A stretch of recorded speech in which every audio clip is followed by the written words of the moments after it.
Hello, interesting world. Kent here, and today is the 35th days of the quarantine, and we just can't go anywhere apart from the supermarket and our house, of course. Then we decide just to make a little city in our apartment here. So let's meet Mr. Treat, the sponsor for most of the alcohol in this house. Say hi. Hi. And then let's move to the restaurant. Here. Say hi to the two most popular chief in this house. Chief Goose, I mean. Lean and hi, hello, hi. Okay, let's see what you have for us today.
Nice to see you back.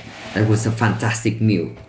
And so I'm kind of an outgoing type, so I'm not a huge fan of a quarantine like this, but to be fair, thanks to this day I have more times for myself and good food for my friends. I start new instruments, begin talking to the camera.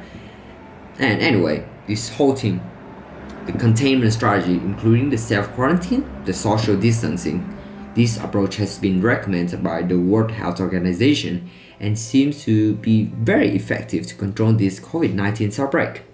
But do you know if there is any other way to fight the spread of this pandemic?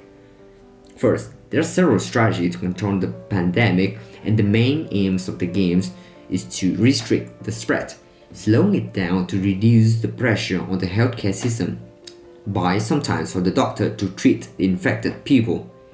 And also, the scientists need some time to develop the vaccine and the approved scientific treatment. There are three main strategies to consider. First, we have vaccination to protect everyone.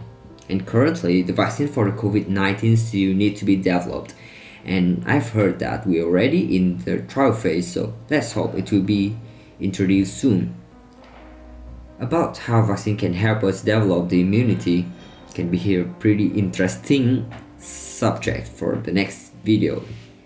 And secondly, the so-called containment, where we have the extraordinary restriction of free movement and gathering, plus wide and intensive testing to look for the infected case, and we see everywhere now.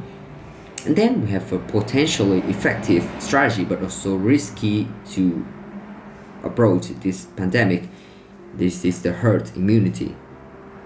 Regarding the third strategy, one of the most mentioned and also controversial topic previously was about the UK herd immunity.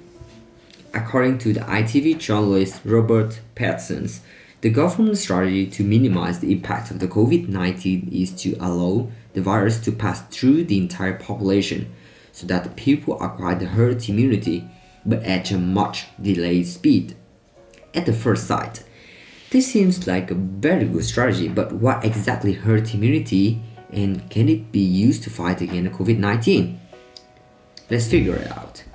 First, What is herd immunity? Herd or community immunity is the result of the high immunization rate. Imagine the virus need many people to jump from one to another.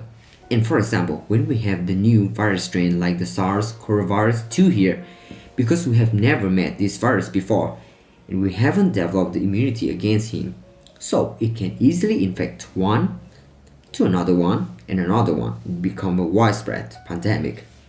But what happens if enough of us will encounter the virus and develop the adaptive immunity?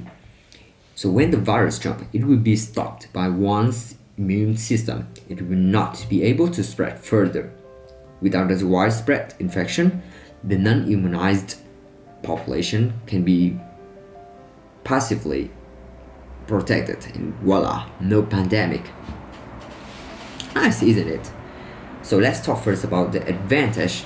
What will we have by doing this approach? As I mentioned, the UK's approach was not to isolate the whole society but to focus more on protecting the vulnerable, such as old age or immunosuppressed. On the other hand, the medical support will be given mainly to the severe cases and to suggest normal healthy person with mild symptoms to quarantine themselves and take supportive care at their own homes. Secondly, in an economic point of view, this may help us to avoid the crisis due to extensive shutdown. And if 60% or 70% population are infected and immunized, we may be able to stop this outbreak and also the upcoming outbreak of this disease.